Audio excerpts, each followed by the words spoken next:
Dear ECTC 2020 attendee, we would like to welcome you to Session 29, Advances in Bonding Materials and Processes, organized by the Materials Processing Technical Committee.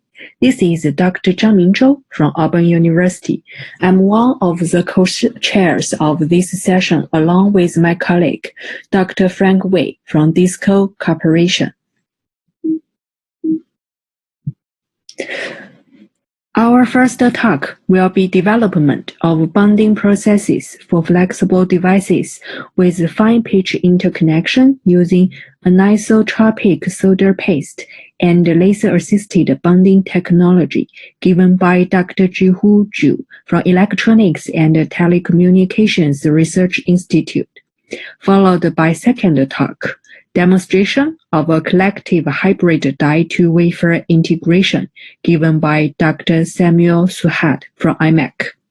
The third talk will be a novel low-temperature copper-to-copper direct bonding with a chromium wetting layer and gold passivation layer by Dr. Deming Liu from National Jiaotong University. The fourth is development of extremely high thermal conductivity for large electronics packaging in the fourth industrial revolution year by Ms. Mion Choi from Amcor Technology. The fifth is pressureless sintering process of silver sinter paste bonding silver silicon die on bare copper DBC using convection reflow oven in nitrogen for die attach by Dr. Guangyu Fan from Indian Corporation of America. And we will close this session with the last talk, characterization and application of a novel permanent bonding material by Dr. Xiao Liu from Brewer Science. We know you will find it extremely valuable and learn about the cutting-edge developments in the area of bonding materials and processes. Hope you enjoy the talks as much as we did. Thank you for your time attending ECTC 2020.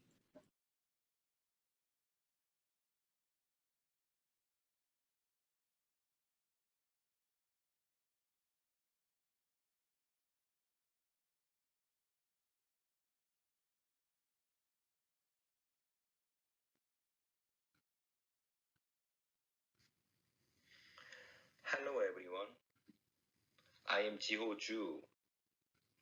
I'm working at Electronics and Telecommunications Research Institute in Korea. In this presentation, I will talk about development of bonding process for flexible devices with fine pitch interconnection using anisotropic solder paste and laser-assisted bonding.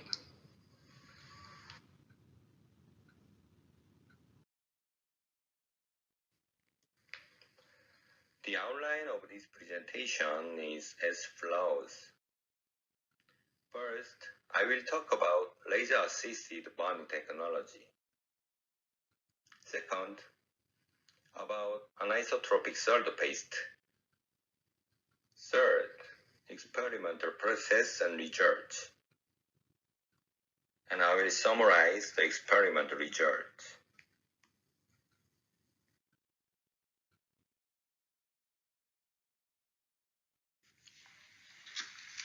In this chapter, let's talk about laser-assisted bonding technology.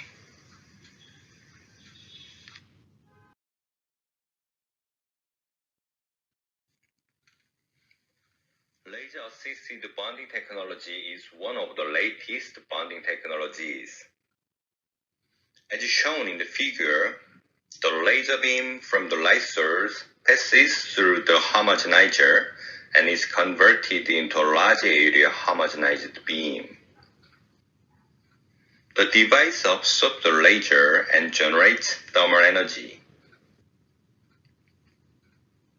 The generated thermal energy propagates through the electrodes and solder to the stage where the temperature is relatively low.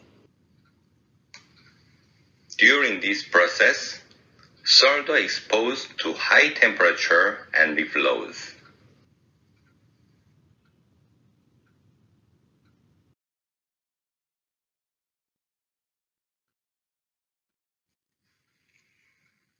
figures compare the conventional bonding process with the laser-assisted bonding process.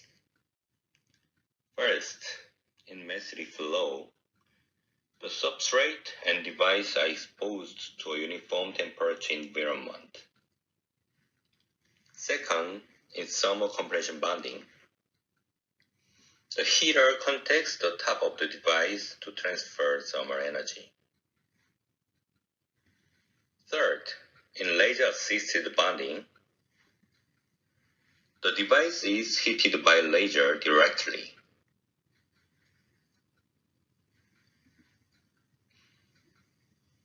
Comparing process time, messy flow takes several minutes, while the laser-assisted bonding takes several seconds.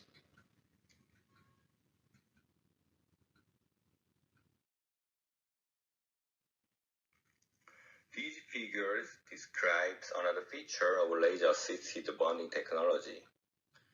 During the messy flow process, two types of materials with different coefficient of thermal expansion are exposed to uniform temperature, which results in large thermal stress when the bonded device and substrates are cooled down.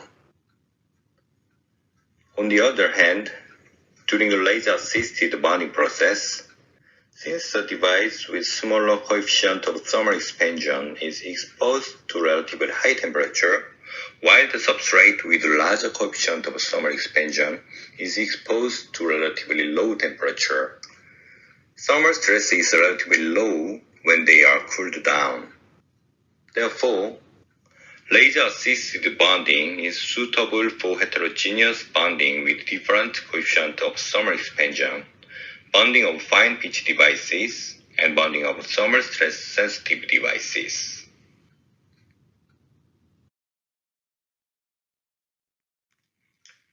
In this chapter, let's talk about anisotropic solder paste.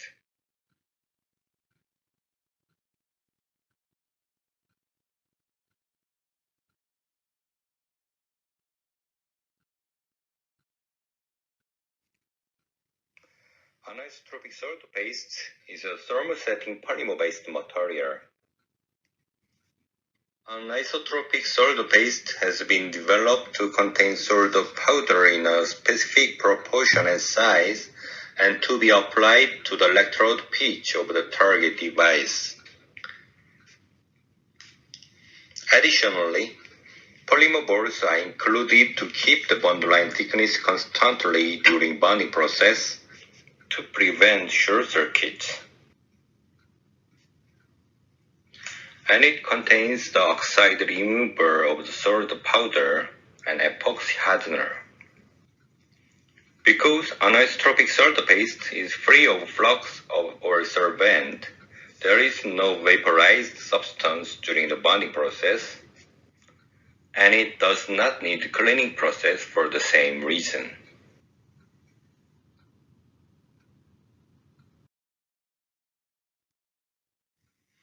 These figures compare the conventional anisotropic conductive paste with anisotropic solder paste. In case of anisotropic conductive paste, electrical interconnection is only performed by mechanical contact of conductive balls between the upper and lower metal pads. Therefore, the contact resistance is relatively high, and the bonding strength between the upper and lower metal pad can be very weak by unexpected mechanical and thermal shock during use. On the other hand, in case of anisotropic solder paste, electrical interconnection is performed by solder joint. Therefore, anisotropic solder paste has higher reliability and lower contact resistance than conventional anisotropic conductive paste.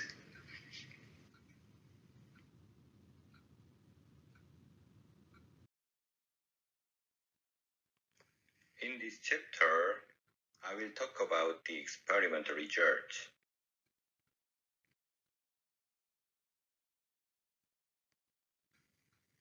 We have a laser-assisted bonding machine with compression function.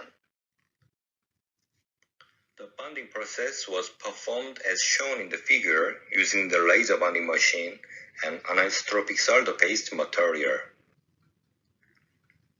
The size of the silicon chip is about 70.8 mm by 70.8 mm, and the thickness is 70 micrometer.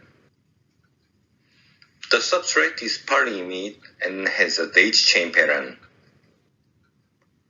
We have applied anisotropic solder-based material on the pattern as shown in the figure. And then, the chip and the substrate were aligned using a laser bonding machine, and pressure was applied to keep the bond line thickness constantly. The laser was irradiated for 5 seconds.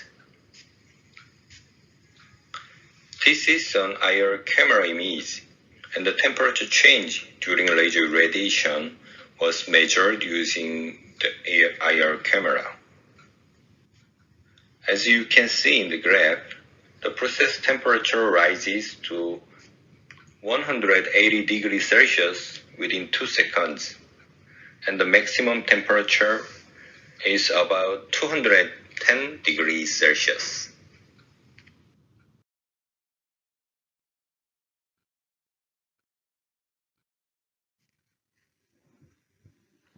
As previously described, when the laser is irradiated, the silicon chip absorbs the laser and is heated. The generated thermal energy propagates through the electrode to the substrate, where the solder reflows. Polymer balls are squeezed and keep the distance of the electrode constantly. Solder powders, which are not between upper and lower electrode, do not reflow because the surrounding is epoxy with low thermal conductivity. The figures on the right are the silicon chip and polyimide substrate after bonding. As you can see in the cross-section, the solder joint was formed only between the upper and lower electrodes.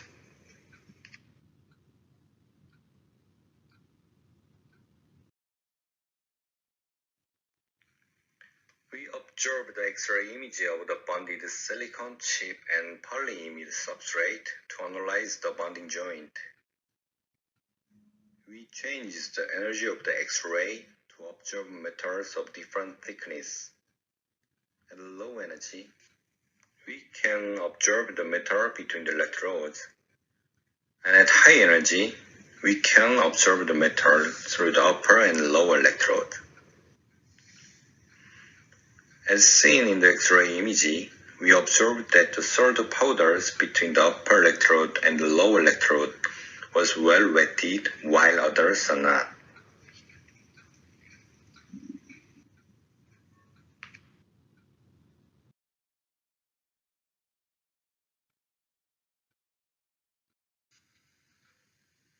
I'll summarize this presentation on this page.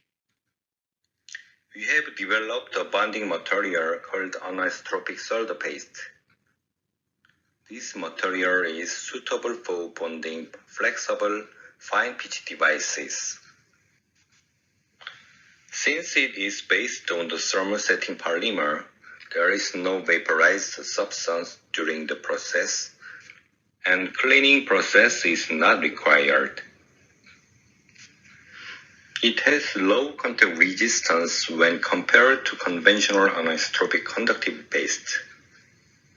It requires low process pressure and short process time compared to conventional anisotropic conductive film. And screen printing is available.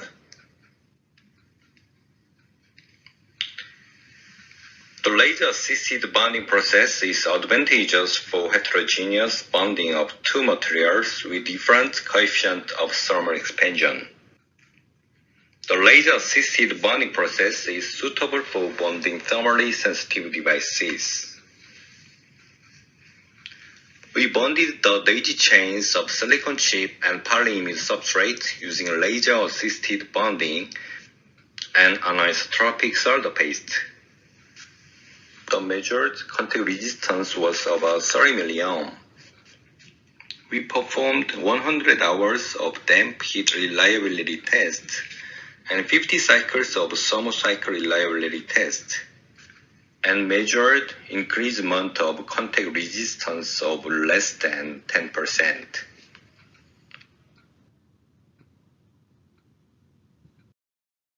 Thank you for listening this presentation.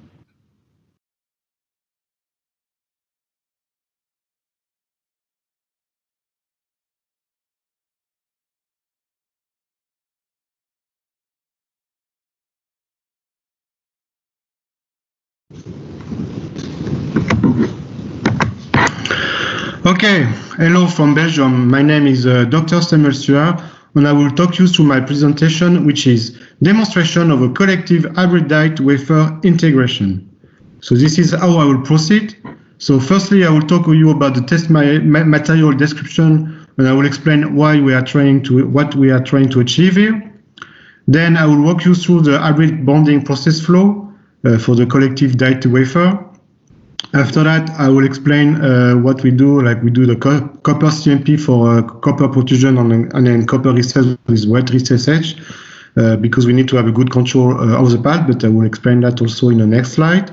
Then I will talk about the die placement, but specifically I will talk about the die defectivity, then the die alignment to the carrier, which is very crucial, of course, and then the die alignment to the target wafer when they are transferred by the means of the wafer to wafer bonding process.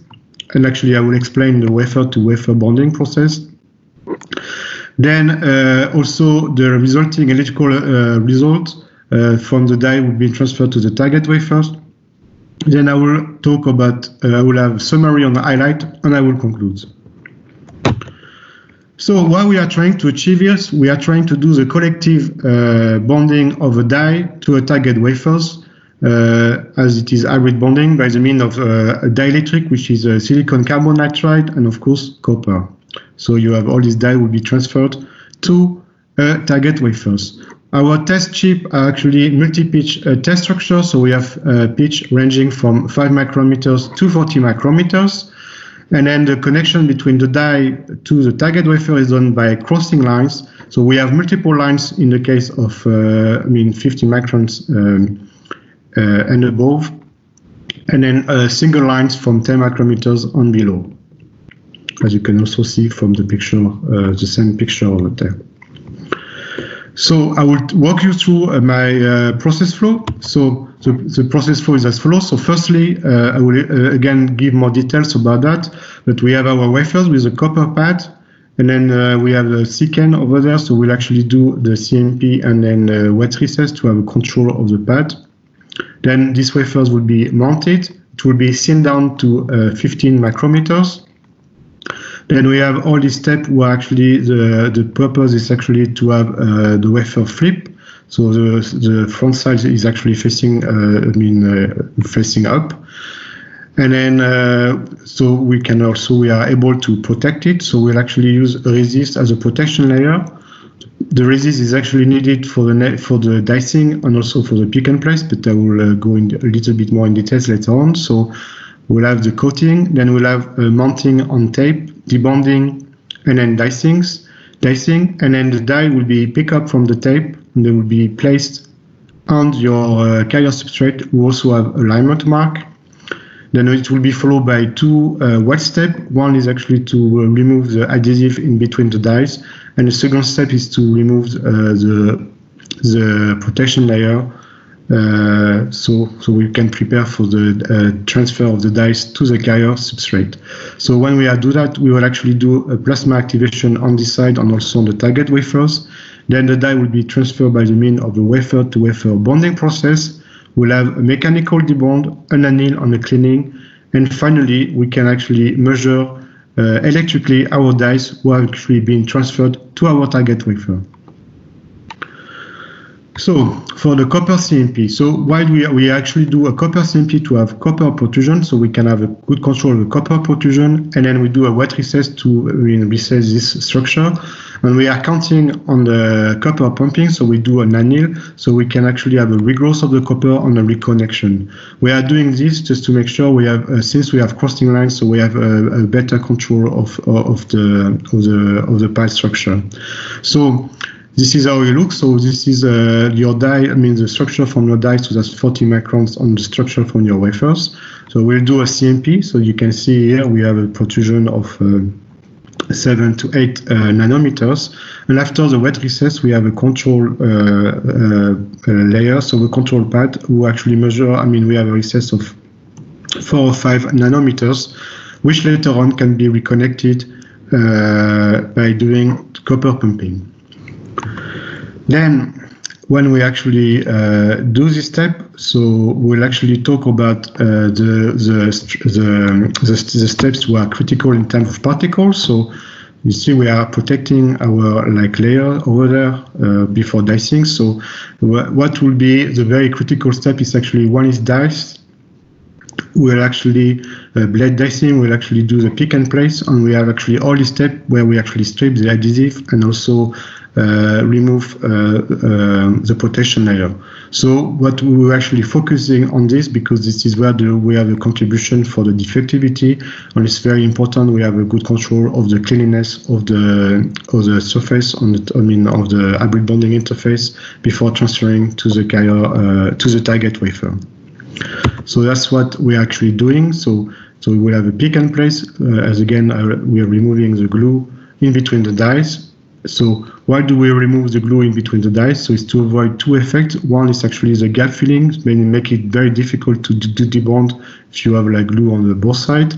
And also we do not want, because you may have some difference in height and also coating from the glue. So we don't want the disease difference play a role on the neighboring dies. So we want to make sure the dies are independent. So that's why we are stripping the glue in between the die.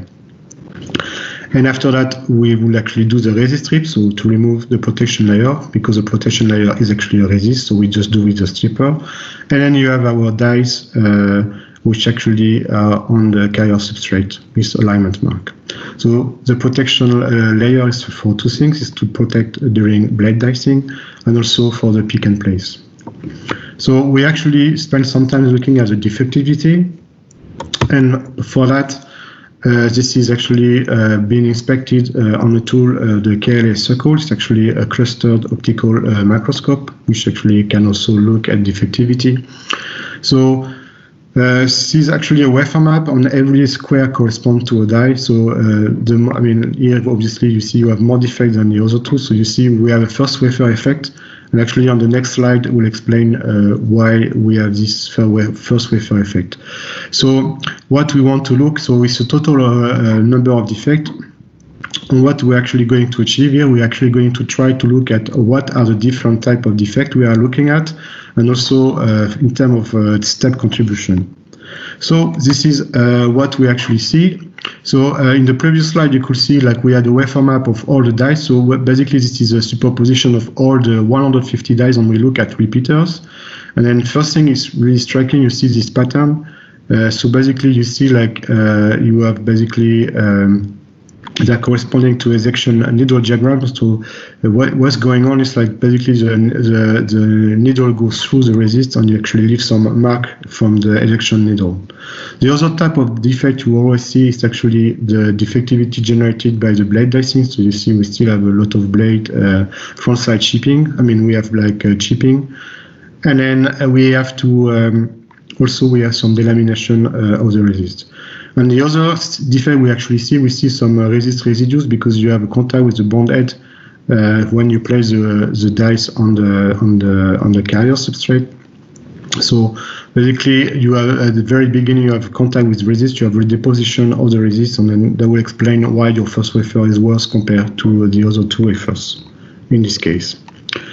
So when we actually do that, we'll actually later on we actually stripping the glue in between the dies. So that's what we actually seeing that. So you still see the same repeater, which is actually not surprising since we are looking at the top surface. So you still see the protection layer.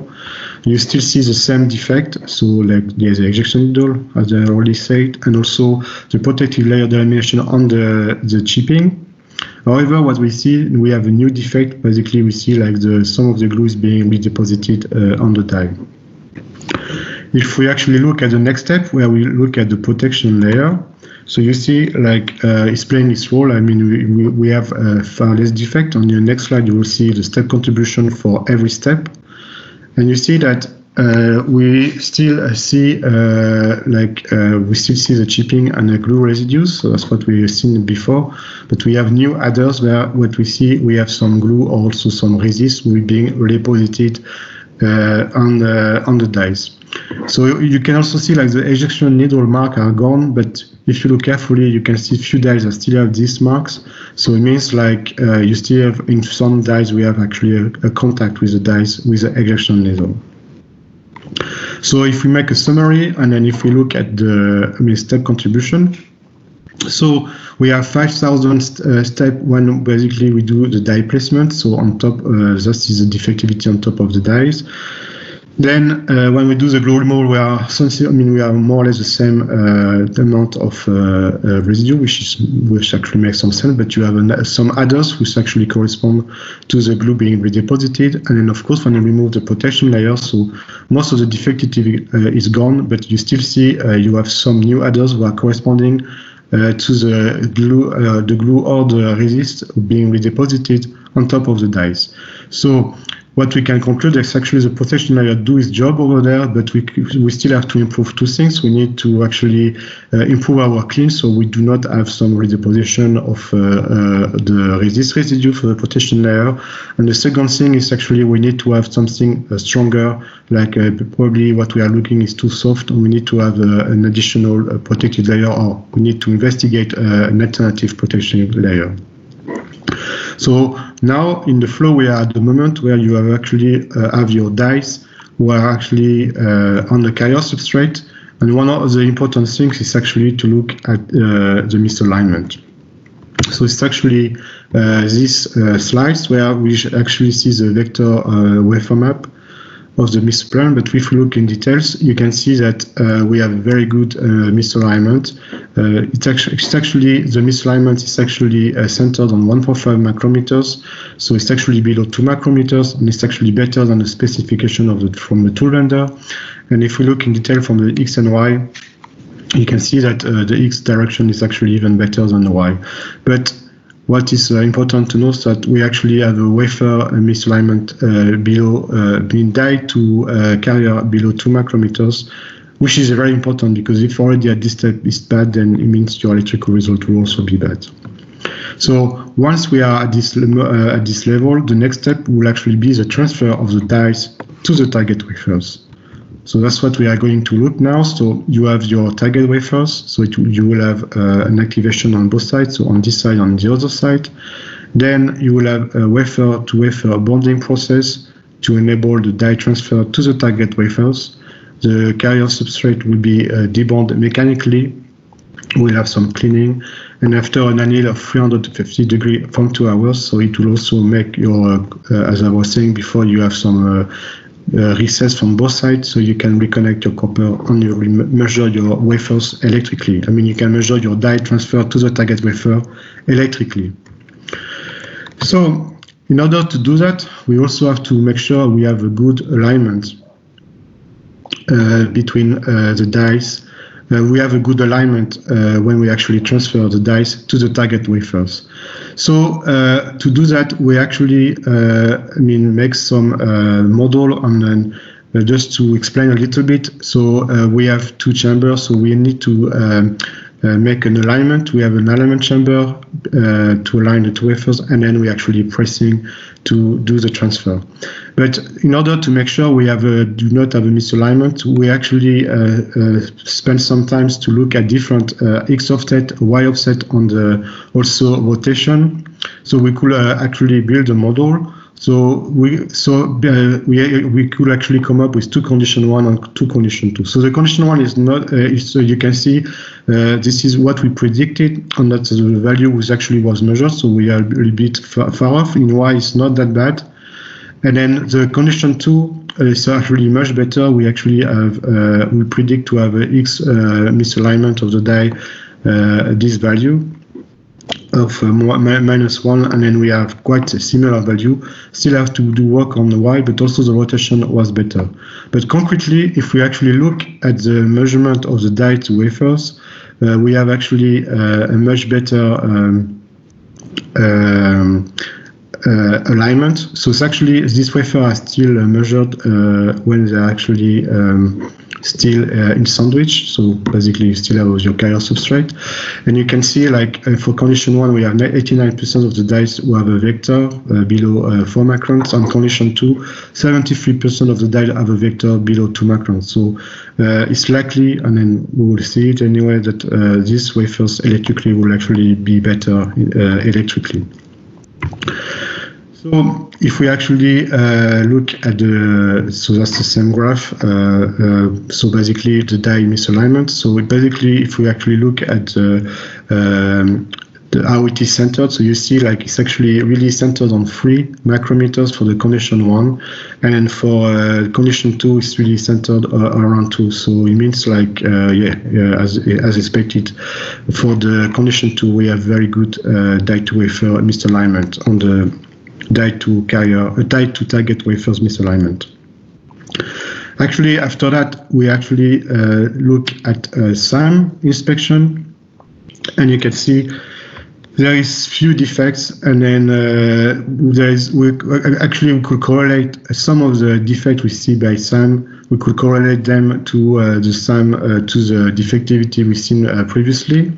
So already we can see like this kind of stomping. So this is really like following the way the die are actually bonded, and basically it is resist being stomped from die to die, and it's actually kind of typical. And then you also see something looks like the ejection needle, like, as we were showing before. And then on the edge, you also see there's some delamination of some resist residues, with actually it's a glue delamination you see over there. And also you see a very characteristic of the resist residues. So basically, yeah, some of the SAM, since we knew we didn't have the best clean dies, so we see like some voiding resulting from the defectivity we actually seen before, which actually makes some sense. Nevertheless, we actually measure all these structures, and this is what we have. So basically there is a 600 structure measured over here.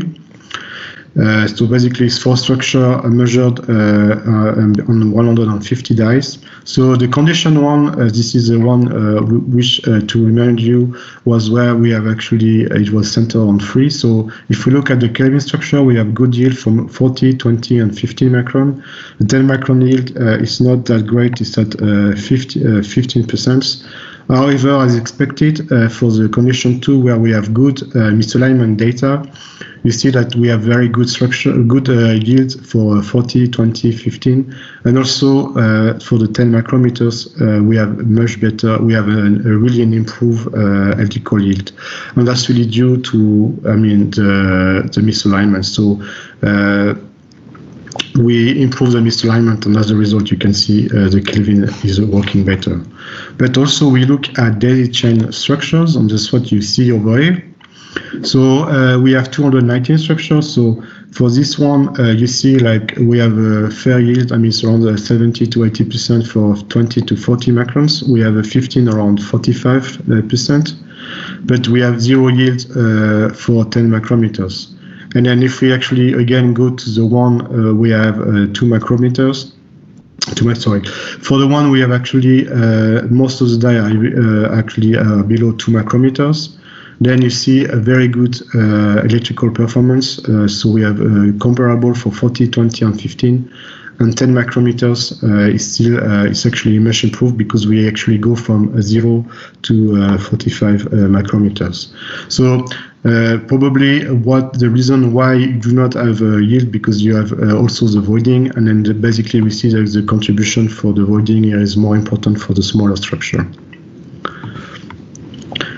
Then I would like to do some highlights. So basically, we managed to have actually, we really have a good misalignment. So we have 73% of the die to wafer who actually have a misalignment below 2 micrometers. So you can even see the distribution where it's really centered into two.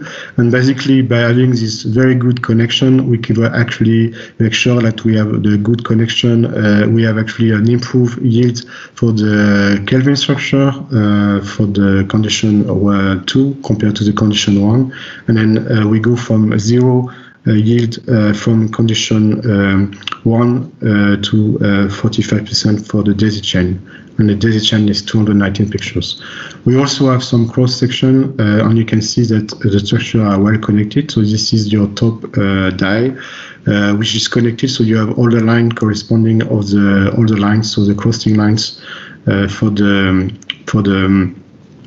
die, and this is the bonding interface over there, and this is your single copper line from your wafers. And you can also see the same thing for the 15 micrometer pitch, where you have a nice connection. So basically, we managed to actually do the transfer of collective die to wafer to the target wafers. They are working electrically, and we have working 10 microstructure, and we have a yield of 45% in daisy chain. So that comes to the conclusion. We'll actually successfully demonstrate the collective die to wafer integration. We have a good electrical yielding for more than 85% for 14, 20, and 15. For daisy for the daisy chain in 10 micrometers. We have also a good insight about the defectivity, and then we really need to look at the blade dicings and also the pick and place types. And we also come with a way of correcting the misalignment to the wafer bonding tool. And then what will be our future work in these things? We'll actually look at better singulation approach. We are looking at plasma. We'll also look at glass wafer as a carrier system for a temporary material. And then basically we'll actually both die placement on wafer to wafer bonding tool will be investigated, and we are targeting to have misalignment below 1 microns. And by doing this, we are expecting to have actually working 5 micrometers pitch structure working. So I would like to acknowledge all my co-authors for this work, and I would also like to thank you for your attention. Thank you very much.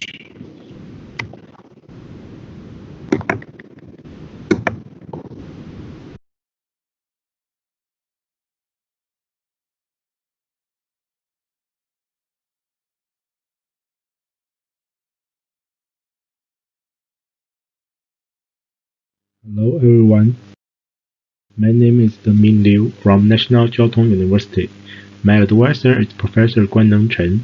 The topic of my report is a novel low-temperature copper-to-copper direct bonding with chromium weighting layer and gold passivation layer. Here is my outline. I would like to divide my topic into 4 parts. In the first part, I will introduce 3D IC technology, the low-temperature bonding technique, and the motivation of my study.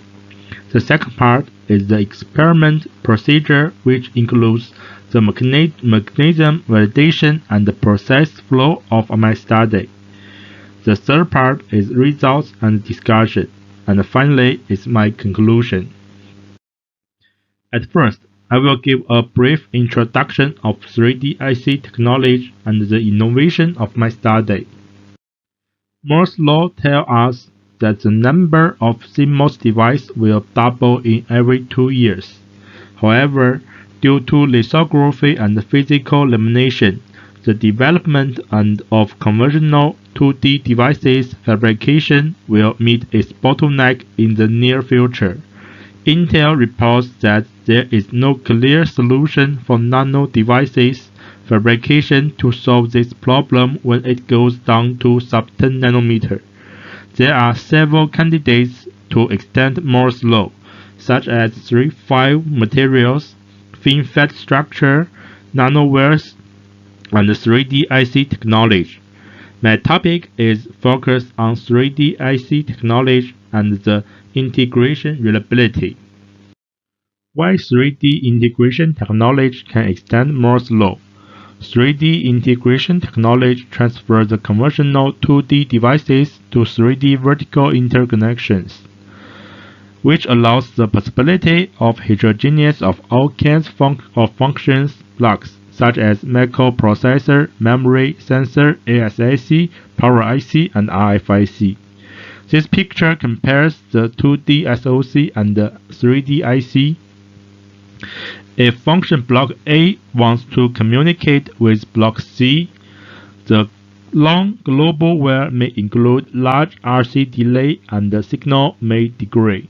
However, using 3D integration technology, the traditional long global wire can be shortened by vertical interconnection, which is called through-silicon via, to achieve the signal communication. Moreover, the advantages of 3D IC also include small form factor, ultra-high performance, high throughput, low power consumption, and potentially low cost and capable of high-density heterogeneous integration. There are several key technologies of 3D IC. Two of them are through-silicon via, which is also called TSV, and the other is bonding technology. The bonding technology contains metal bonding, polymer bonding, oxide bonding, and hybrid bonding. The metal bonding is the mean electrical interconnection of bottom wafer and the top wafer. The SEM image shows a CMOS image sensor which is adopts the 3D IC technology. As shown in the image, the back-illuminated CMOS image sensor using high robust hybrid bonding technology contains CMOS image sensor and signal processor.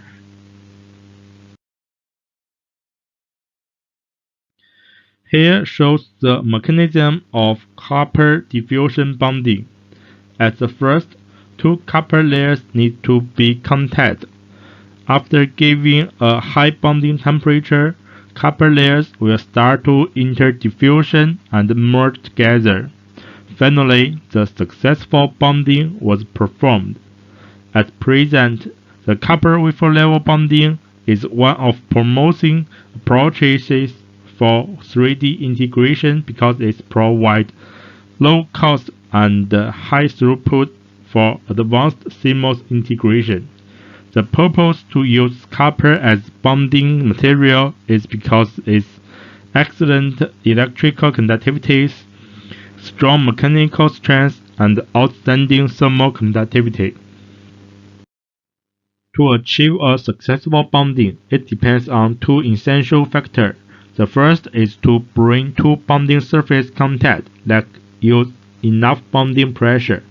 Clean surface without particles is also needed. Flat surface with minimal height variation. The second is to achieve high interdiffusion rate of copper during bonding. High interdiffusion needs high energy to promote. Most common method is supply high temperature and enough bonding time. There is also some crystal orientation of copper have diffusivity like copper nano-twin structure can make bonding quality better. Clean surface with no copper oxide is also needed. The oxidation on copper surface will reduce copper diffusion capacity and lead to failure of bonding process. In order to achieve low temperature and short duration, we are focused on the 2 points, high diffusivity and clean surface with no copper oxides.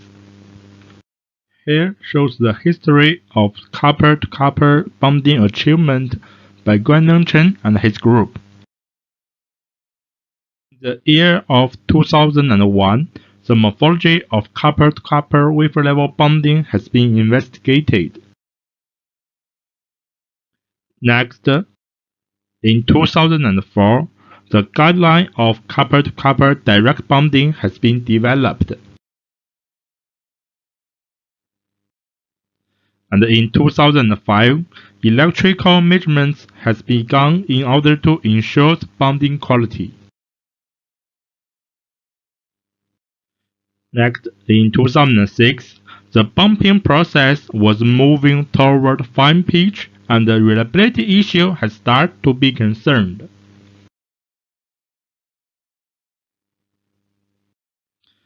And in 2008, the development of hybrid bonding has been promoted to solve the incomplete filling issue of underfill. Finally, in 2010, the copper oxide hybrid bonding has been investigated and achieved more reliable bonding structure. However, in copper-to-copper direct bonding technology, there are required a high bonding temperature, about 400 degrees, and a long bonding duration. In recent years, the current bonding demand a low bonding temperature, means low thermal budget, and a short bonding time, which means high throughput. Also, low surface roughness means high bonding uniformity and chip or wafer level integration for different application demands. So, our group began to study on the low temperature copper-to-copper direct bonding. That is because lower bonding temperature can achieve low thermal budget, less stress, stronger reliability, and wider applications. In 2013, the titanium layer was developed as a metal persuasion layer to achieve low temperature copper-to-copper bonding with a bonding temperature at 180 degrees. In 2015, another persuasion material PD was formed and achieved lower bonding temperature and short bonding duration. And in the same year, one more method to achieve low temperature copper-to-copper bonding, copper nanotwin, was developed.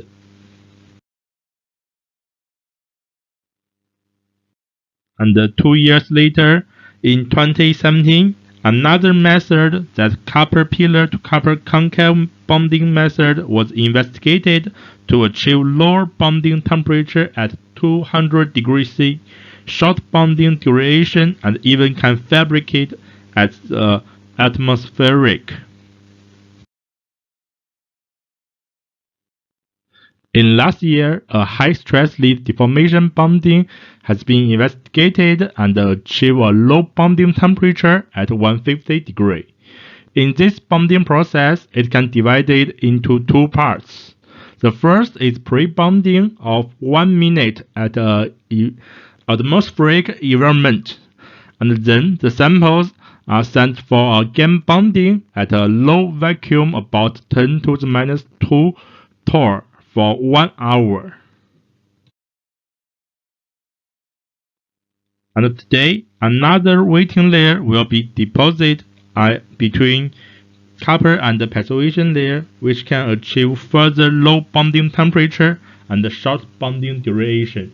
In this study, the titanium, copper, chromium, and the gold layer were consequently deposited through E-gun evaporation, and before thermal compression bonding, covering with the gold layer on the surface. The copper surface is clean with no oxides. During the thermal compression bonding, the copper and the chromium atoms can diffuse through the gold layer, and the gold, chromium, copper layers can form a new bonding layer. Next part is experiment procedure, and the first is mechanism validation. It is well known that a flattened bonding surface is helpful in thermal compression bonding, and we're using AFM to measure surface roughness. The RA of copper surface is 2.55 nanometer, and if with 10 nanometer gold layer on the copper surface as persuasion layer, the roughness reduced to 2.18 nanometer. And in this work, with 2 nanometer weighting layer and 8 nanometer persuasion layer, the roughness further reduced to 2.06 nanometer, which is helpful in thermal compression bonding process. The same result has been found after a thermal process at 250 degrees for 1 hour. The diffusion layer of chromium and gold passivation is smoother than the only with gold passivation layer. As I have mentioned, the surface without any copper oxides is easy to achieve bonding process, and owing the accuracy limitation of AES analysis, the layers of chromium and the gold layer had to be thicked 4 times than that in the bonding process to measure the distribution of the elements. And before the annealing test, we can see there is no oxide signal, which is right line in the order depth analysis. So the copper can be well protected from oxidation by chromium and gold layer.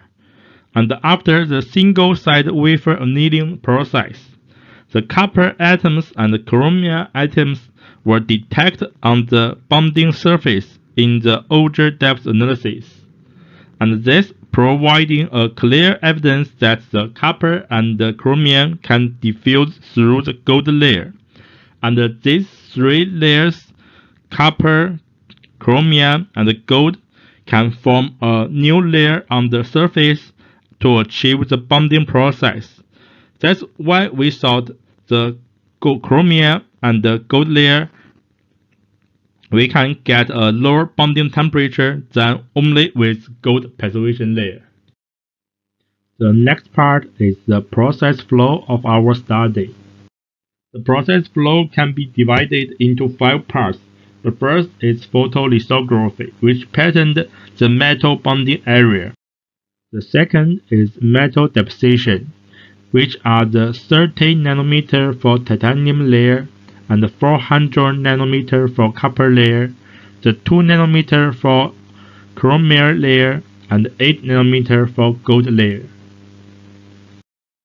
After metal deposition, the metal layers were patterned by layoff process.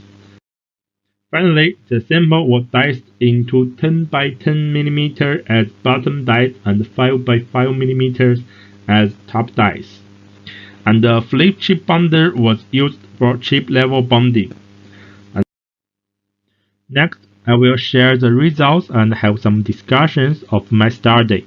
The first is bonding results. Here is wafer level bonding results under a low vacuum environment at 10 to the minus 2 torr. Without any passivation layer, the blanket copper needs a bonding temperature about 250 degrees, and the SAT image shows it's not a good bonding result. And if with 10 nanometer gold passivation layer, the bonding temperature can be reduced to 150 degrees, and the bonding quality also improved. And with another chromium layer between gold and copper layer, the bonding temperature and the quality have further improved. The chip level bonding shows a better bonding result, a short bonding duration process with only 15 seconds, and an ultra-low bonding temperature process with 70 degrees has been successfully demonstrated. And the SEM image shows a good bonding result without any void at bonding interface. The next is bonding strength analysis. We will using pooling test to measure wafer level bonding strength and shear test for chip level bonding. For wafer level using pooling test, the fracture was situated at the interface of fixed glue and the silicon substrate.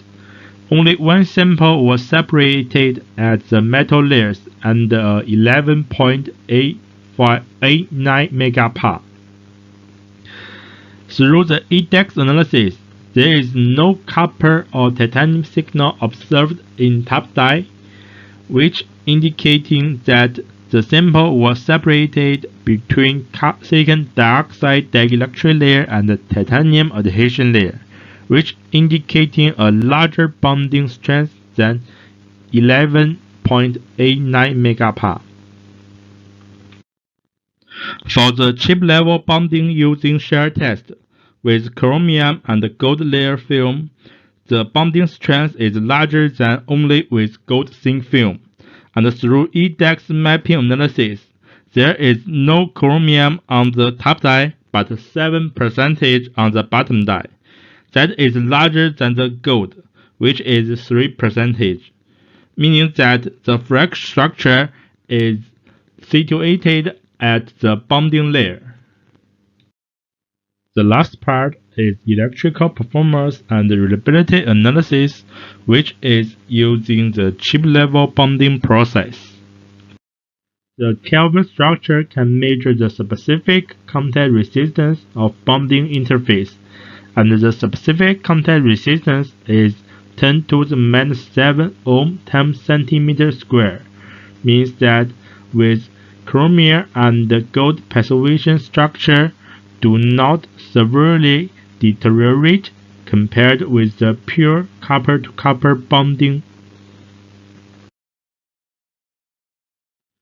No matter 2,000 loops of temperature cycling test and 264 hours of unbiased, highly accurate stress test shows stable specific contact resistance, which indicate the chromium and gold passivation structure can endure temperature variation and humidity erosion. Finally, in a conclusion, with this scheme, the copper surface can protect from oxidation. With these layers, the surface roughness can be further reduced. With chromium weighting layer, the bonding temperature can be further reduced to 100 degrees at wafer level. The strong bonding strength has been obtained by Pauling test, and the electrical performance is 10 to the minus 7 ohm times centimeter square. The chromium and the gold passivation structure can endure temperature variation and humidity erosion.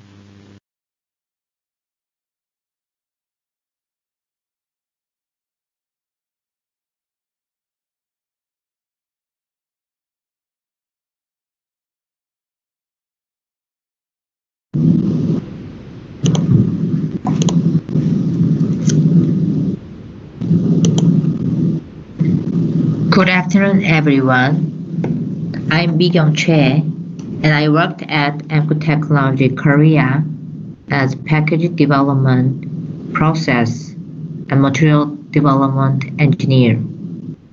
And I'm very pleased to have a chance to present my work to you. I will be talking to you today about development of extremely high thermal conductivity TIM for large electronics packages in the first industrial revolution area. Let me introduce the contents of this presentation. I'm gonna start by explaining why new TIM development is needed for AI, big data applications in the first industrial revolution area, and present what TIM is, as well as comparison position of current TIM and new TIM. Then I will show you assembly information for large body flip chips, BGA packages, and attach process procedure on new TIM. And I will show you workability test, mechanical adhesion test, open and short test in electrical test, and reliability test on large body flip chips BGA packages. Finally, this presentation will close with a brief conclusion.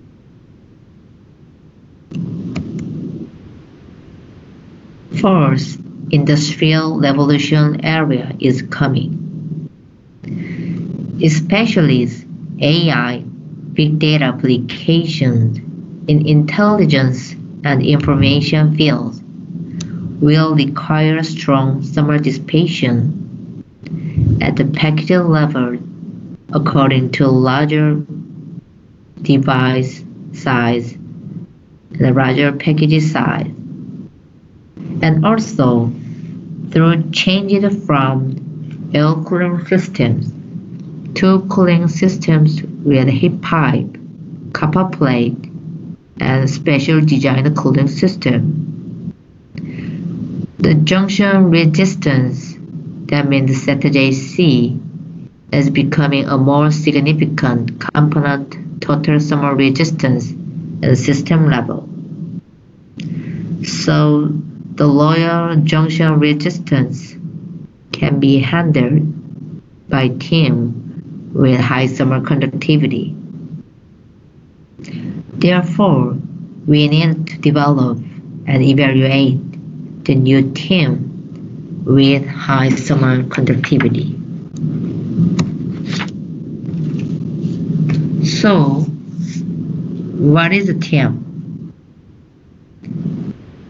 Team is positioned between die and lead in package level. This figure shows flip chips for grid away the packages. We can see the team location.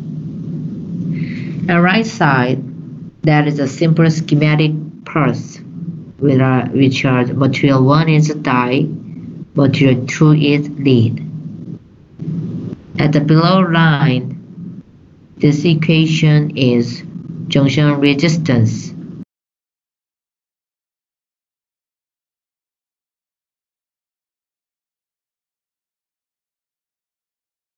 Which is contained thermal conductivities, BRT of TIM, and interfacial resistance between material 1 and material 2.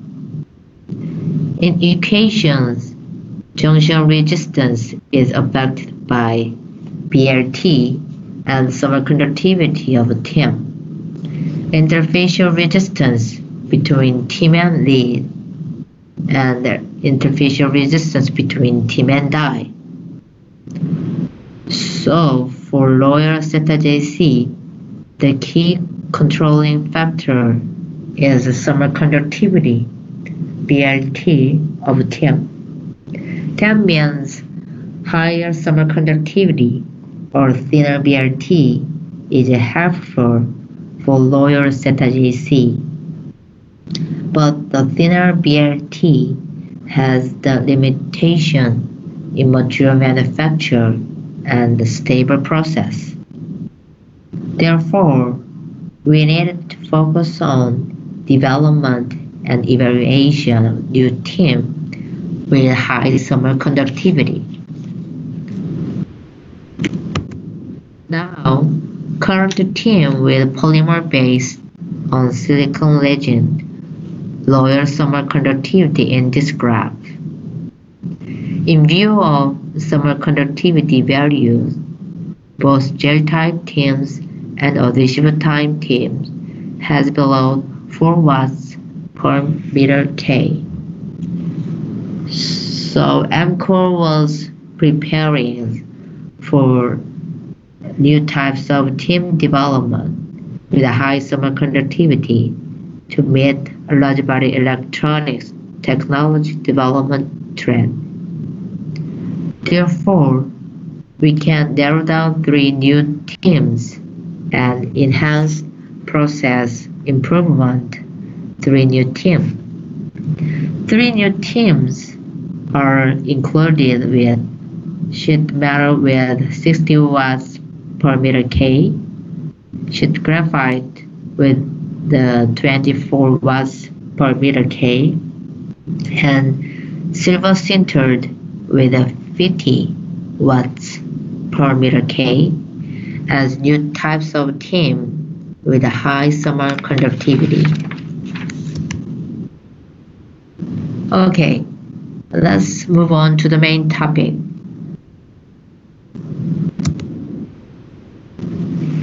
This slide shows the task vehicle prototypes BJ packages on 52.5 bodies and 45 bodies. In category A's, package size is 52.5 millimeters by 52.5 millimeters, and die size is 25 millimeters by 25 millimeters. The sheet metal sheet graphite was applied on 52.5 body packages. In category B's, package size is 45 millimeters by 45 millimeters. Die size is 19 millimeters by 19 millimeters. The silver sinters was evaluated on 45 body packages. Because of the limitation coverage with high modulus and big difference CTE based on approximation polymer in material properties. The same material is used on lead adhesive material and surface treatment on lead.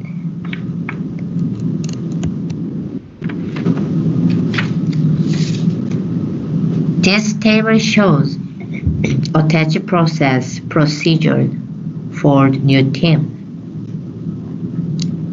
In case of sheet metals,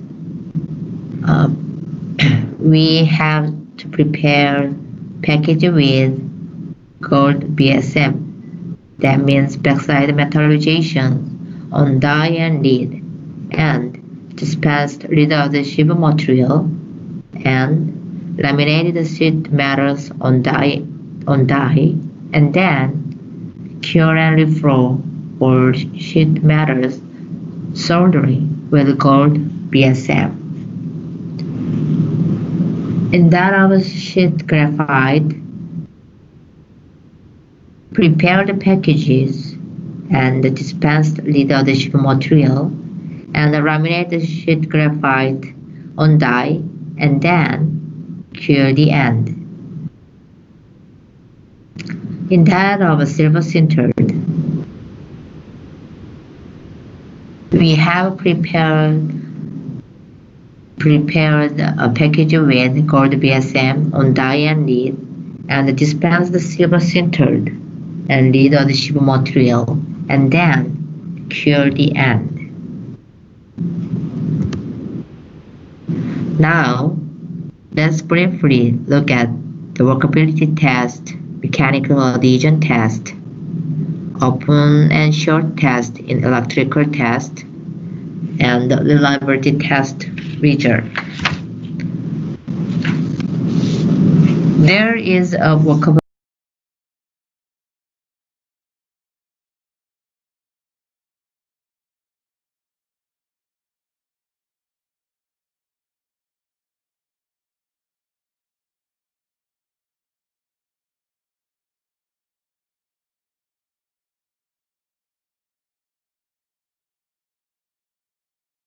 test result by new team.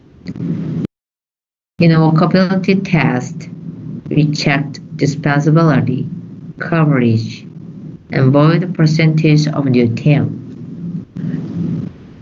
By using microscope, post-laminations sheet metal, graphite, both of them have a high dispensability performance without tearing phenomena. In case of a silver sintered, there is no disconnection phenomena during dispense process. Post-attach process, the coverage shows 100% free range from one die corner to another die corner.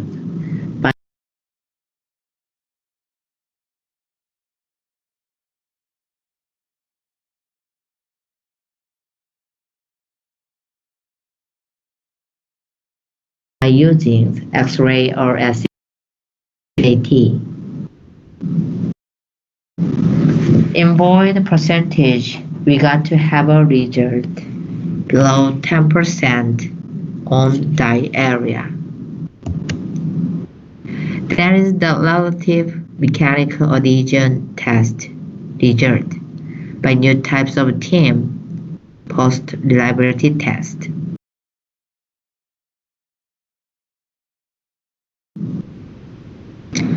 The sheet metal and sheet graphite have above 165 kg force on 52.5 body packages. The silver sintered has above 70 kg force on 45 body packages. And we can see the detached figures and mechanical adhesion test. Based on a relative mechanical adhesion test result, sheet metal, sheet graphite, and silver sintered have met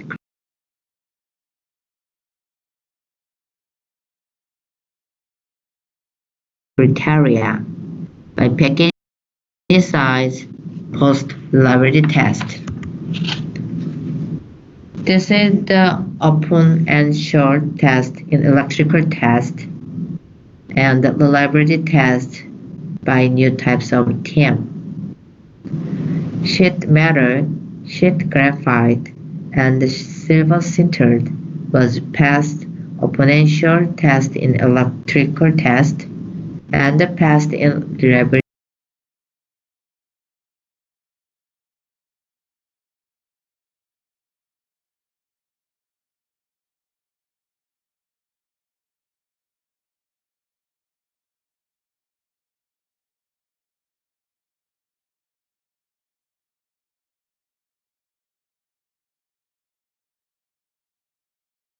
reliability test.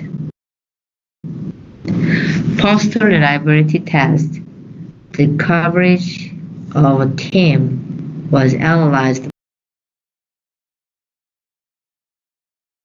by using SAT to check void performance and delamination.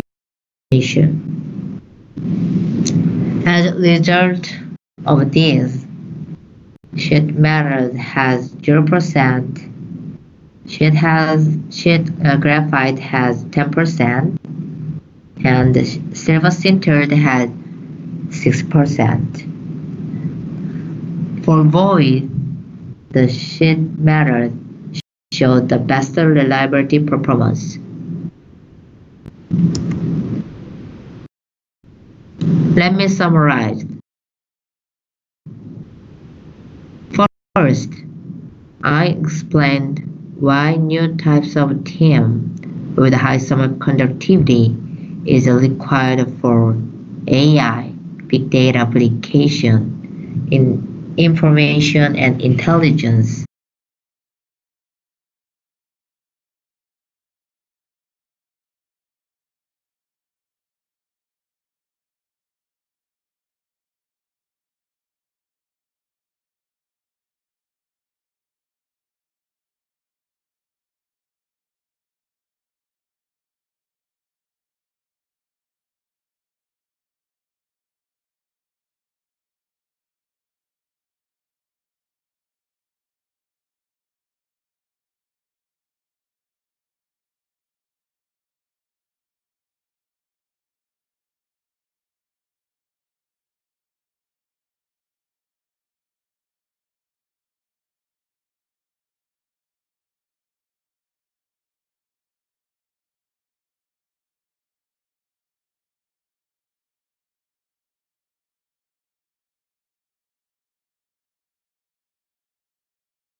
Hello everyone, I'm Xiao Liu from Bird Science.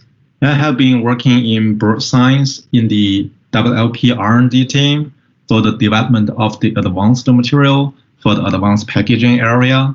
Today it's my pleasure to present you a novel permanent bonding material which is recently developed by Bird Science for material characterization and the application.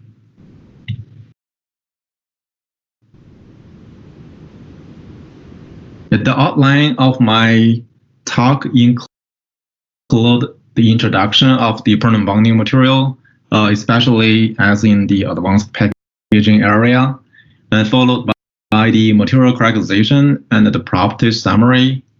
Then I would like to talk about the processing conditions of this unique material with the material performance evaluation in our in-house testing. And then I will go into end up my talk with some conclusions.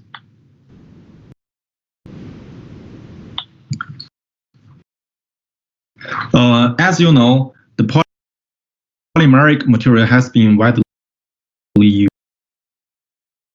used in the semiconductor industry for both chip making and the device packaging. In general, there are two types of polymer used in this application, either as the temporary bonding material or permanent bonding material. For the temporary bonding material, the two well-known category are the photoresist for the patterning on the device, and the temporary bonding debonding material for the wafer thinning, thin wafer handling, as well as the thin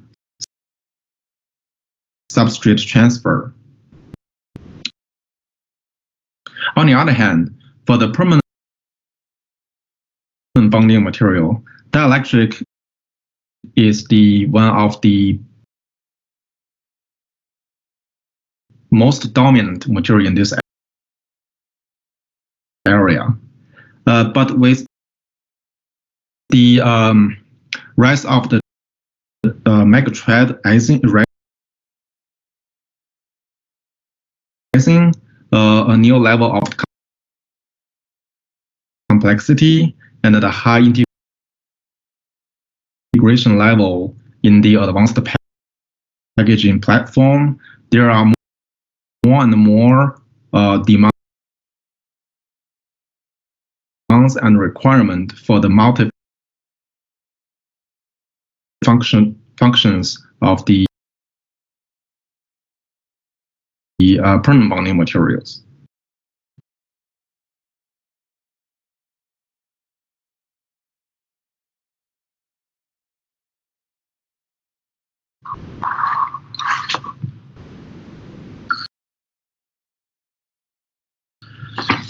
Based on the market forecast from your development, the current market for the polymeric permanent bonding material is relatively small. However, there is a 15% market growth expected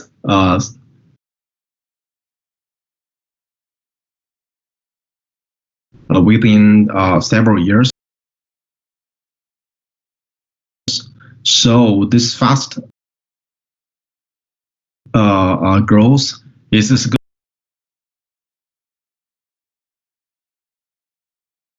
good enough as the potential source of the revenue.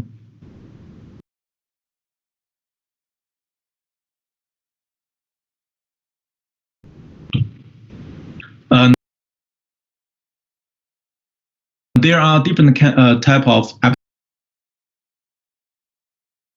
applications for the permanent bonding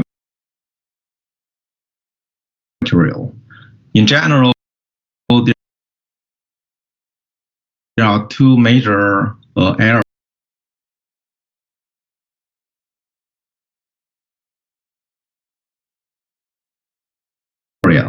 One is for the encapsulation for protection.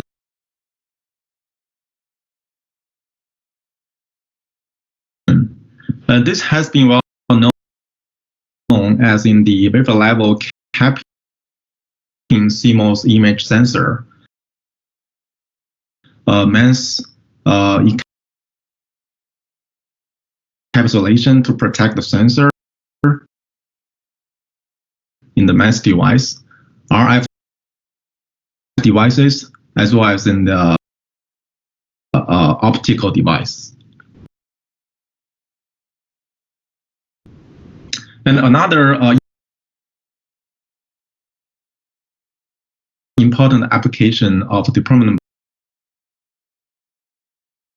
bonding material is the 3D stacking through silicon vials. This includes the memory stacking and also the backside illumination sensor stacking.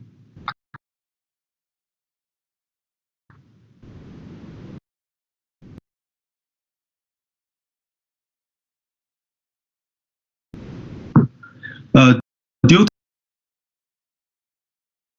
to the good market potential and the wide application in this permanent bonding material, Bruce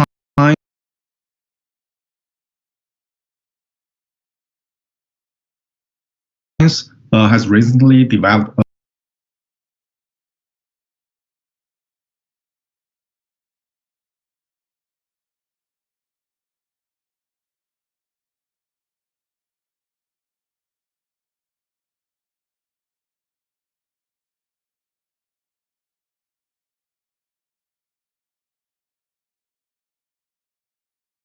a novel permanent bonding material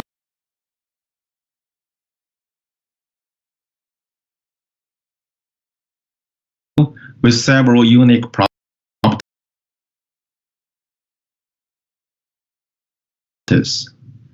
such as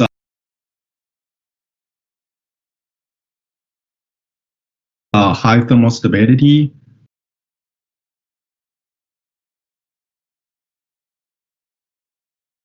good adhesion to different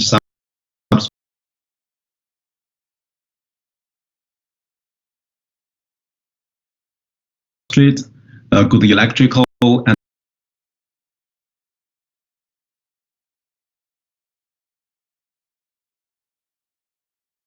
the mechanical properties.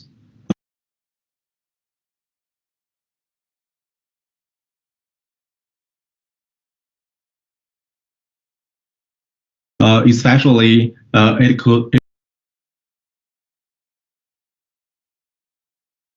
only need be cured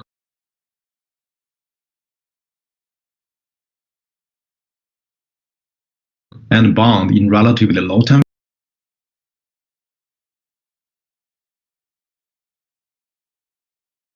temperature and with short curing time.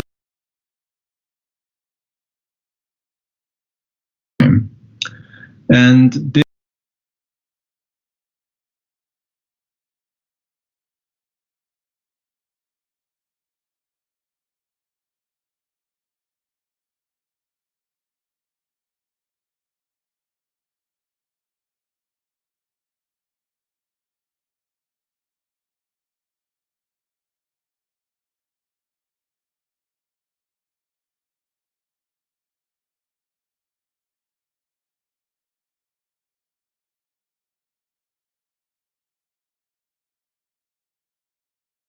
material is very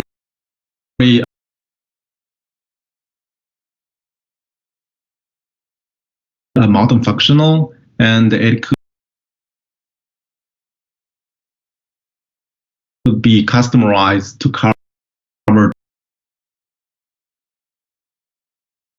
different thickness from 1 micron to 20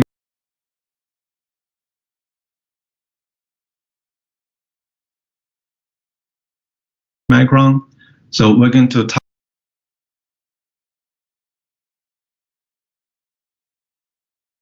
about more details in the following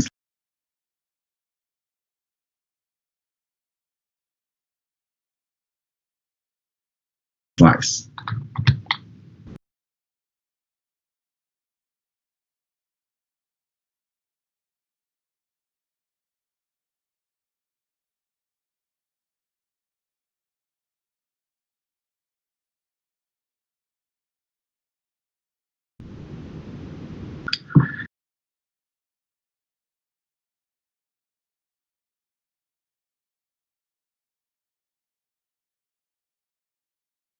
Yeah, this slide shows some very general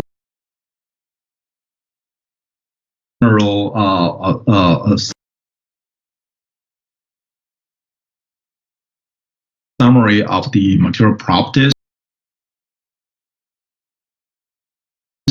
So you can see the material has very good thermal stability up to 300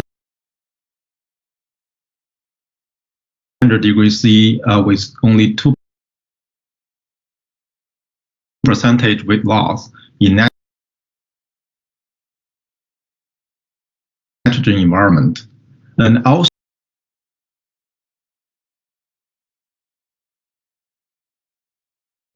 the formulation has pretty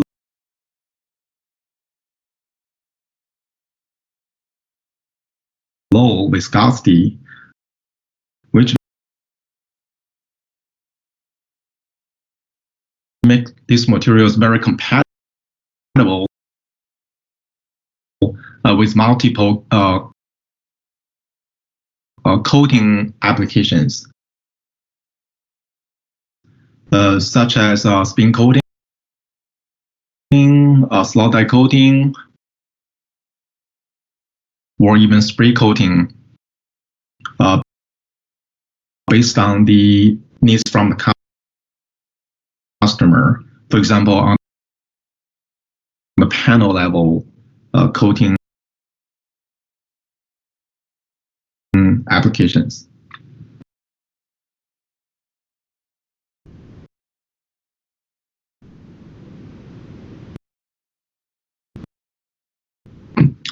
And this is another summary of the material A properties.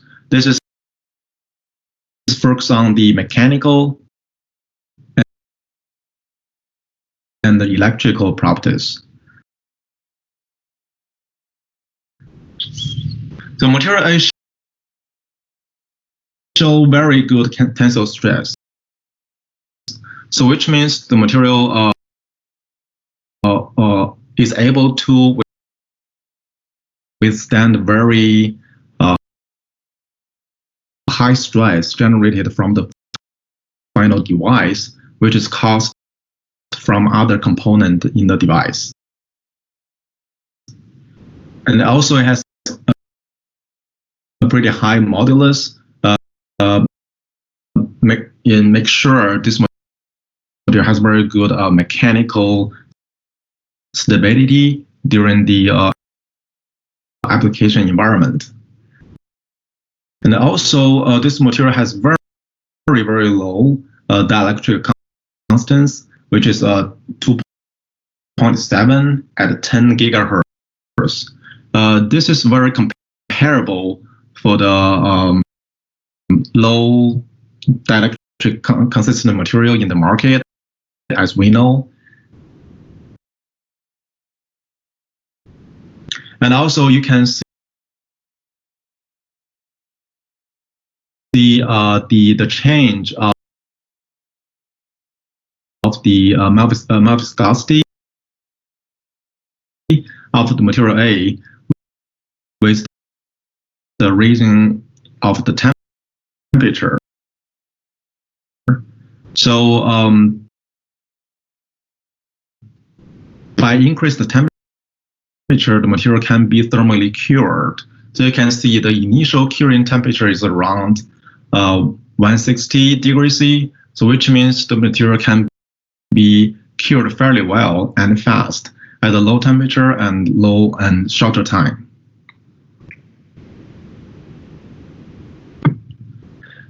This slide shows some of the optical properties of material A. One of the most important optical properties of this material is the good transparency in the visible range. So you can see it around above 98% transmittance can be achieved using 2.3 micron film over the visible wavelengths from 400 nanometer to 78 nanometer. So which means this material could be potentially used in the optical device as the permanent bonding material, which required high transparency of the visible lines for the final applications.